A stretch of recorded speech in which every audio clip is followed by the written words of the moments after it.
Hello my dear students, once again welcome to my YouTube channel career and by Deepak sir. तो आज का एक question है जो बीयू का पीवाईक्यू सॉल्यूशन हम लोग कर रहे थे, 3 पार्ट में कर चुके हैं। पहले 2 पार्ट्स में ऑब्जेक्टिव दोनों कंप्लीट हुआ, फिर कल के जो क्वेश्चंस किए सेकंड का ए एंड बी दोनों कंप्लीट किए। और थर्ड का एक क्वेश्चन है आपका कि बताना है पुश और पॉप फंक्शन। सी प्रोग्रामिंग में आपको आंसर देना है, मतलब कि सॉरी C++ में, क्योंकि आपका सिलेबस C++ में है। तो पुश एंड पॉप फंक्शन के बारे में बताइए और साथ ही साथ उसका कुछ कोड भी बताइए, किसमें स्टैक में पुश करवाने के लिए और पॉप करवाने के लिए। तो कल भी बता चुके हैं जो स्टैक क्या है, लास्ट इन फर्स्ट आउट, जिसको लिफो कहते हैं। स्टैक किस प्रिंसिपल पर, लिफो प्रिंसिपल पर काम करता है। तो स्टैक में क्या करना है कि पुश करवाना है। तो हम लोग जानते हैं कि वैल्यू को अगर इंसर्ट करना है स्टैक में तो किसका यूज करते हैं हम लोग, पुश फंक्शन का। और वैल्यू को आउट करना है, मतलब कि डिलीट करना है या उसमें से बाहर निकालना है, तो किसका यूज करेंगे हम लोग, पॉप फंक्शन का। तो देखिए, तो यहाँ पर डिफिनेशन छोटा सा लिख दिए हैं, तब फिर आकर के आगे कोड लिखवाए हैं। कल के भी क्वेश्चंस में शायद इसका हुआ होगा कि वर्स्ट टाइम कॉम्प्लेक्सिटी बताना था, तो हम कोड के माध्यम से ही बता दिए थे। एक बार फिर से देख लेते हैं, रिवीजन हो जाएगा, क्योंकि एग्जाम भी नजदीक है और जितना बार बार देखेंगे उतना हम प्रैक्टिस होते चले जाएंगे। तो देखिए, push function is used to insert an element into a stack, मतलब कि किसी स्टैक में एलिमेंट को इंसर्ट करने के लिए हम लोग पुश फंक्शन का यूज करते हैं। यहां पर एक देखिए छोटा सा कोड लिखे हुए हैं, देखिए इस कोड को समझने का ट्राई कीजिएगा। ये क्या है, पुश फंक्शन का एक छोटा सा कोड है। क्या बोल रहा है कि एक वैल्यू, देखिए पुश नाम का एक फंक्शन है जिसमें एक आर्गुमेंट पास किए हैं वैल्यू, जो भी मान लीजिए, मान ले मेरा स्टैक अभी के लिए एम्प्टी है। एक मिनट, मान लीजिए कि ये मेरा स्टैक एम्प्टी है। क्या है, एम्प्टी है। तो वैल्यू को इंसर्ट करना है, तो जो भी मान लीजिए वैल्यू हम डालते हैं 20 को इंसर्ट करना है, तो सबसे पहले क्या लगेगा, top equals equals max minus का 1। अब सवाल आता होगा आप लोगों के मन में कि सर ये मैक्स क्या है। कल के भी क्वेश्चंस में मैंने बता चुका है कि मैक्स क्या है। मैक्स आपका जो आपके स्टैक का साइज अगर आप डिफाइंड कर चुके हैं कि मेरा स्टैक का साइज मान लीजिए 5 है, तो वही आपका मैक्स का साइज है। और एरे के थ्रू स्टैक का इंप्लीमेंटेशन कर रहे हैं, तो स्टार्टिंग इंडेक्स इसका 0 से होगा, 1 2 3 एंड 4। समझ में आया बात। तो ये आपका चारों मतलब ये इंडेक्स होगा 0 1 2 3 4 एरे की तरफ से। और क्योंकि मैक्स -1 बोल रहा है, टॉप एलिमेंट क्या होगा 4, 5 - 1 4। तो स्टैक का साइज हम रखे हैं 5, तो 5 - 1 करेंगे तो क्या होगा 4, जो लास्ट इंडेक्स मेरा 4 है। तो क्या टॉप का जो इंडेक्स है मैक्स -1 है? नहीं, हम लोग जानते हैं कि अगर स्टैक खाली है तो जो टॉप का इंडेक्स होता है बाबू वो -1 के बराबर होता है, क्योंकि कुछ नहीं है तो इसके नीचे -1 ही ना होगा। तो टॉप इक्वल्स -1। अभी के लिए देखिए कि क्या टॉप का वैल्यू मैक्स -1 है, चेक कीजिए। टॉप का वैल्यू क्या है अभी -1 और मैक्स -1 मतलब कि 4। क्या -1 4 के इक्वल है? तो नहीं है, तो 20 इंसर्ट हो जाएगा। अब तो यहाँ पर क्या आ जाएगा, 20 इंसर्ट करने के लिए डायरेक्ट इंसर्ट नहीं होगा। एक मिनट, सॉरी मेरे से भी मिस्टेक हो गया। देखिए ये कंडीशन किया तो गलत हो गया, अब इस एल्स में जाएगा। अब क्या करेगा, टॉप का वैल्यू क्या करेगा, टॉप +1। तो टॉप का वैल्यू -1 है, -1 को अगर +1 करेंगे तो क्या हो जाएगा 0। और क्या बोल रहा है, स्टैक के टॉप में जाओ, तो स्टैक का टॉप, तो टॉप का इंडेक्स हम क्या कर दिए हैं -1 से 0। तो 0th इंडेक्स पर जाओ और जो वैल्यू इंसर्ट तुम्हारा है करना है वो यहाँ पर इंसर्ट करो। 20 को इंसर्ट करना है, इंसर्ट कर दिए। और एक स्टेटमेंट प्रिंट करवाना है, वैल्यू मतलब 20 is inserted into a stack. अब मान लीजिए इसी में कुछ ऐसे ही करते करते हम इंसर्ट करते गए 22 23 24 और 25 इंसर्ट कर दिए। तो टॉप का इंडेक्स क्या पर होगा, जहां पर लास्ट इंसर्टेड एलिमेंट होगा, ये मेरा टॉप होगा। अब कंडीशन ये वाला चेक करते हैं कि क्या ये सही है कि नहीं। तो देखिए टॉप इक्वल्स मैक्स माइनस का 1। क्या है मेरा टॉप का इंडेक्स 4 और मैक्स का -1 क्या है मेरा साइज -1, मतलब कि 5 - 1 4। तो 4 - 4 इक्वल्स 4 क्या हो जाएगा, यही बराबर के यहां पर आएगा। तो जैसे ही यहां पर आएगा मतलब कि जब टॉप का वैल्यू साइज से एक कम के इंडेक्स पर आता है तो और इसको इक्वल होता है, तो क्या प्रिंट करता है, स्टैक ओवरफ्लो। ओवरफ्लो और अंडरफ्लो दो बहुत ही इंपॉर्टेंट क्वेश्चंस हैं, ये आपके एग्जाम में आने ही वाले हैं। तो इस बात को समझिए कि ओवरफ्लो का मतलब जो एग्जांपल से भी बता चुके हैं हम सिद्धियों की इंजीनियरिंग कॉलेज में जब पढ़ाए थे, तो वो एग्जांपल से बताए थे। बाल्टी भरना चालू किए हैं, पानी भर रहे हैं, पानी भर रहे हैं, पानी भर रहे हैं, एक ऐसा लेवल आएगा कि पानी एकदम ओवरफ्लो होना जाएगा, मतलब बाल्टी फुल हुआ और पानी ओवरफ्लो होने लगा। उसी तरीके से स्टैक में भी इंसर्ट एलिमेंट कर रहे हैं। जब साइज जैसे ही साइज के बराबर मेरा टॉप का वैल्यू हुआ तो क्या हो गया वो ओवरफ्लो। अब अंडरफ्लो क्या होता है, जब नेक्स्ट पार्ट में चलेंगे पॉप वाला तो वहां पर समझते हैं। ये समझ में आया कि नहीं, क्योंकि टॉप का वैल्यू जैसे ही साइज -1 के बराबर होगा मतलब कि स्टैक ओवरफ्लो हो जाएगा। इसको थोड़ा क्लियर कर देते हैं, आप लोग अच्छे से इसको स्क्रीनशॉट ले लीजिएगा।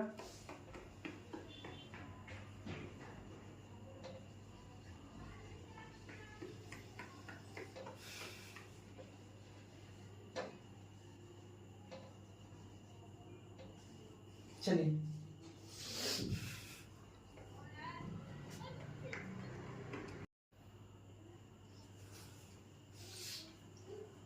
तो हम लोगों ने पुश का देख लिया। अब पॉप का फंक्शन हम लोग देखते हैं।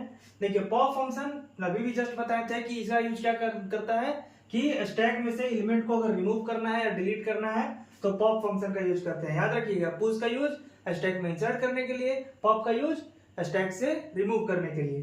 तो इसका फंक्शन देखिए थोड़ा सा, सबसे पहले आपको कंडीशन चेक करना होगा कि स्टैक अंडरफ्लो है या नहीं। अंडरफ्लो का समझने के लिए रियल लाइफ एग्जांपल का भी आप ले सकते हैं एग्जांपल, कि क्या कि गर्मी के दिनों में पानी का लेवल जब पूरा डाउन चला जाता है और पानी नहीं निकल पाता है तो क्या बोलते हैं कि अंडर लेवल वाटर का लेवल जो है वो अंडरग्राउंड हो चुका है, पूरा का पूरा खत्म हो चुका है। उसी तरीके से मान लीजिए मेरा ये स्टैक है और इसमें से पूरा का पूरा स्टैक खाली है, ठीक है, और फिर भी हम इसमें से रिमूव करना चाह रहे हैं एलिमेंट, तो क्या इसमें से आएगा कि जो स्टैक है वो मेरा अंडरफ्लो कंडीशन है। ओवरफ्लो क्या होता है, स्टैक का साइज के बराबर मेरा वैल्यू इंसर्ट हो गया, बोल रहे हैं स्टैक फुल है और वैल्यू इंसर्ट हो गया फुल तक, और फिर भी हम चाह रहे हैं कि उसमें इंसर्ट करें, तो वो हो गया पूरा ओवरफ्लो। स्टैक खाली है फिर भी उसमें से हम एलिमेंट आउट करना चाहते हैं तो क्या हो जाएगा मेरा यहाँ पर अंडरफ्लो। अब कैसे होगा सुनते देखिए, यहाँ पर सबसे पहले मान लीजिए यहाँ पर एक एलिमेंट है 22 एंड 23, ठीक है। अभी के लिए मेरा टॉप इंडेक्स क्या होगा 0 एंड 1, ये यहाँ पर होगा मेरा टॉप, ये ना होगा जी। तो क्या होगा देखिए, सबसे पहले इफ टॉप इक्वल्स -1, टॉप का वैल्यू तो मेरा 1 है, -1 के इक्वल नहीं है, तो इसमें से बाहर आ जाएगा और यहाँ पर प्रिंट करेगा स्टैक का टॉप एलिमेंट यहाँ पर 23, और यही आगे का बात इज डिलीटेड, 23 इज डिलीटेड। तो ऐसे तो हम यहाँ पर प्रिंट कर दिए बट डिलीट नहीं होता है, उसके लिए क्या करना पड़ेगा, टॉप के इंडेक्स को डिक्रीज करना पड़ेगा। अब टॉप का वैल्यू यहाँ से 1 से हटा करके यहाँ पर हो गया। अब जहां पर टॉप दिखा रहा है बाबू, स्टैक में जो टॉप होता है वहीं तक वैल्यू इंसर्ट मेरा होता है, इस बात को हमेशा ध्यान में रखिएगा। तो टॉप के वैल्यू इंडेक्स को हम डिक्रीज कर दिए तो मेरा टॉप यहां से हट करके इस जगह पर हो गया, यहाँ पर। तो अभी के लिए टॉप का इंडेक्स क्या हो गया 0। तो चेक करिए कि क्या 0 जो है वो -1 के बराबर है, तो नहीं, वो -1 के बराबर नहीं है। तो अभी भी क्या करेगा, इसको 22 को प्रिंट कर देगा डिलीटेड, और टॉप के वैल्यू को 0 से कर देगा -1, और ये भी मेरा यहाँ से डिलीट हो गया। अब फिर से मान लीजिए कोई बोलेगा कि डिलीट करो एक बार और, तो पॉप फंक्शन को जैसे ही परफॉर्म करवाने जाओगे तो क्या हो जाएगा, टॉप का वैल्यू जैसे 0 था, 0 से क्या हो जाएगा -1, तो क्या -1 के बराबर है, तो हाँ है, तो ये आपका स्टैक अंडरफ्लो। तो इस बात को ध्यान रखिएगा। ओवरफ्लो का कंडीशन क्या है कि अगर टॉप का वैल्यू या टॉप का इंडेक्स इक्वल्स मैक्स -1 मतलब साइज के -1 के बराबर है, वो आपका ओवरफ्लो का कंडीशन है। और अंडरफ्लो का कंडीशन क्या है कि अगर टॉप इक्वल्स -1 मतलब कि टॉप का जो इंडेक्स है वो -1 के बराबर है, तो वो आपका अंडरफ्लो का कंडीशन है। ये क्वेश्चन खत्म हो चुका है। अब इसी स्टैक से रिलेटेड एक आपका होगा पोस्टफिक्स टू इनफिक्स या इनफिक्स टू पोस्टफिक्स कन्वर्जन, तो चलते हैं उसमें, और उसमें थोड़ा एक्स्ट्रा भी देखेंगे कि कितने कितने तरह के कन्वर्जन्स होते हैं और कैसे हम उसको कर पाते हैं। तो इसका स्क्रीनशॉट ले लीजिए, फिर आगे चलते हैं।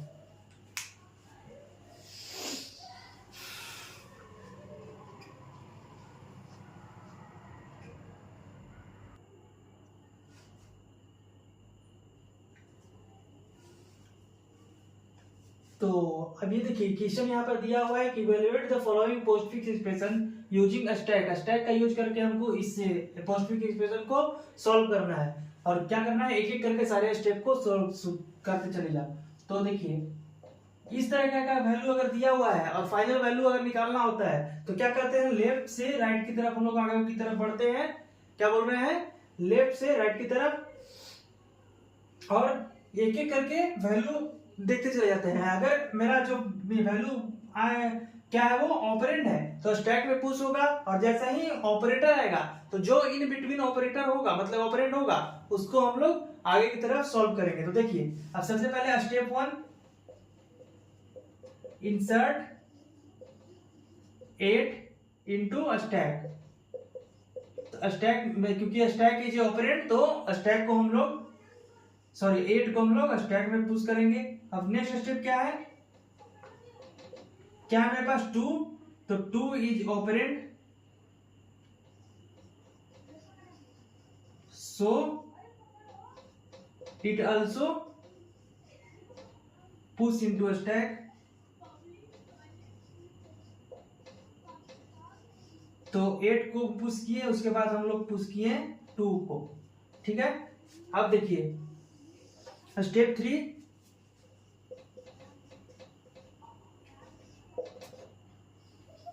अब क्या है मेरे पास, division. Division is a operator, so perform division. अब क्या करना पड़ेगा, डिवीजन को परफॉर्म करना पड़ेगा किस पर, जो पहले से इंसर्टेड वैल्यू है उस पर। ध्यान देखिएगा, कभी कभी कंफ्यूजन ये आप लोगों को आता होगा कि 2/8 करें या 8/2 करें। तो इस कंफ्यूजन को दूर करने के लिए जब प्रीफिक्स से पोस्टफिक्स की तरफ जाएंगे तो देखिएगा यहाँ पर आपका स्टैक ही बनेगा इस तरीके से 8 और 2, तो प्रीफिक्स से इनफिक्स की तरफ, मतलब कि इस साइड से जब हम लोग करेंगे ट्रेवर्स तो पहले आपको 8 मिलेगा, फिर पहले 2 मिलेगा फिर 8 मिलेगा। तो 8 जो टॉप पर होगा, टॉप को पहले इस साइड लिखेंगे, ऑपरेंड मेरा 1 यहाँ पर होगा, डिवीजन फिर 2। बट हम लोग कर रहे हैं पोस्टफिक्स टू इनफिक्स, तो इसलिए आपको इस तरीके से लिखना होगा। सबसे जो 2 को आया है उसको डिवीजन के लेफ्ट साइड में, और मतलब कि डिनोमिनेटर और न्यूमरेटर में 8 को, तो ये आपका बचेगा क्या हो जाएगा, 8 को अगर 2 से डिवाइड करवाएंगे तो बचेगा आपका 4। इतना का स्क्रीनशॉट लीजिए, फिर आगे बढ़ते हैं।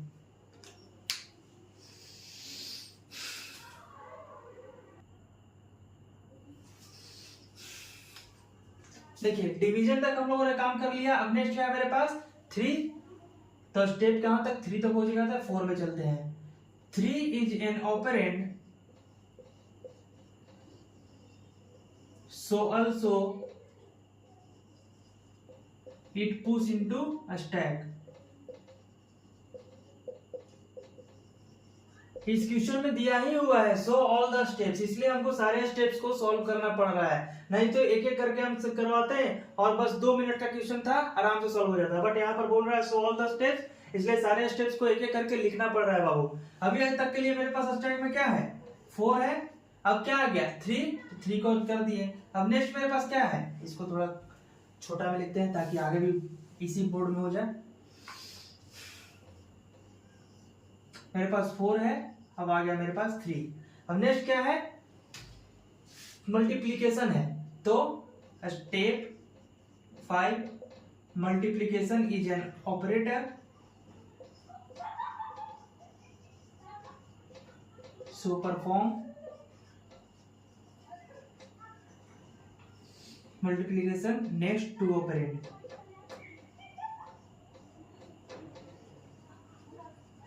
मल्टीप्लीकेशन को सॉल्व करेंगे तो क्या हो जाएगा 4 × 3 आपका सॉल्व करके आएगा 12। ठीक है, यहां तक हो चुका। अब नेक्स्ट है मेरे पास बाबू 4, तो इसको भी सॉल्व करते हैं। इतना स्क्रीनशॉट ले लीजिए, तुरंत हम लोग आगे बढ़ते हैं। चलिए मेरे पास क्या है 4 और ऑलरेडी स्टेज में है क्या 12, तो स्टेप 6, इंसर्ट 4 इंटू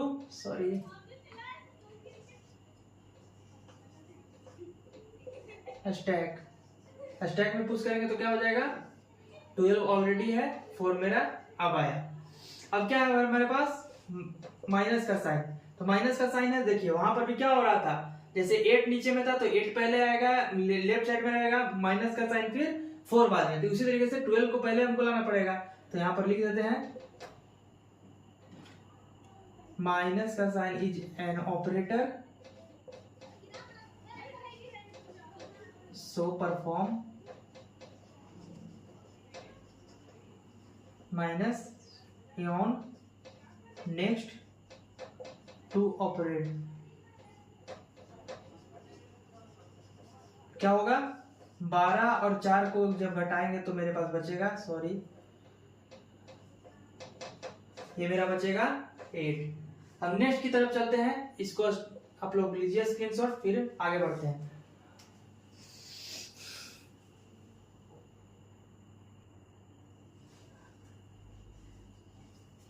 अब इसको सॉल्व करना है तो क्या करना पड़ेगा, देखिए जैसे इस पार्ट को सॉल्व करना है तो क्या करना पड़ेगा, अब यहां तक तो हो चुका, माइनस तक कर चुके थे। अब नेक्स्ट है मेरे पास ऑपरेटर, सॉरी ऑपरेंड 6, तो स्टेप कहाँ है 8,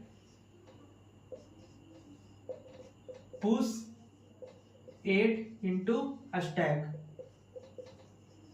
8 को सॉरी 6 ना, 6 को स्टैक में पुश करेंगे तो क्या बचेगा बाबू, पहले से मेरे पास है 8 और यह बचेगा मेरा 6। फिर क्या है, स्टेप 9 में 2 है तो पुश 2 इंटू स्टैक। क्यों पुश कर रहे हैं याद रखिएगा, ये आप लोगों से पूछ सकता है, क्यों पुश कर रहे हैं, क्योंकि ये मेरा ऑपरेटर है, सॉरी ऑपरेंड है।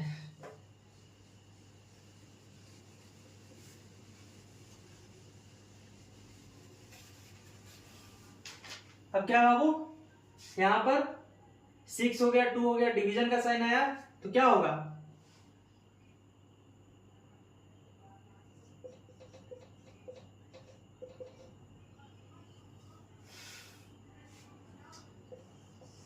Sorry apply division in next to operand. To operand पर अप्लाई करेंगे तो क्या होगा, 6 को अगर 2 से डिवाइड करवा देंगे तो 8 पहले से है, 6 को अगर 2 से डिवाइड करेंगे तो 3 बचेगा। तो मेरे पास अभी तक स्टैक में है 8 और 3। अब फिर नेक्स्ट क्या है, प्लस, देखिए बात समझिए, यहाँ पर आप लोगों को कंफ्यूजन हो सकता है कि डिवीजन जो है सर ये आगे क्यों नहीं करवाएं, तो हमको अप्लाई करवाना है नेक्स्ट जो टॉप पर जो 2 एलिमेंट्स होंगे ना उन पर अप्लाई करवाना है। तो 6 को अगर 2 से डिवाइड करवाएंगे तो क्या बचेगा 3। अब नेक्स्ट क्या है, plus step 11 apply plus in next to operand. Next to operand पर अगर अप्लाई करवाएंगे तो क्या हो जाएगा, 8 प्लस 3 इक्वल्स टू 11। ये आपका फाइनल आंसर हो गया। ठीक है, आज की वीडियो में इतना ही। बने रहिए हमारे YouTube channel career and by Deepak sir के साथ, और YouTube चैनल को सब्सक्राइब कीजिए और कमेंट्स बॉक्स में अपना फीडबैक जरूर दीजिए और बेल आइकन को दबा करके लेटेस्ट नोटिफिकेशंस प्राप्त करते रहिए। बहुत बहुत थैंक यू।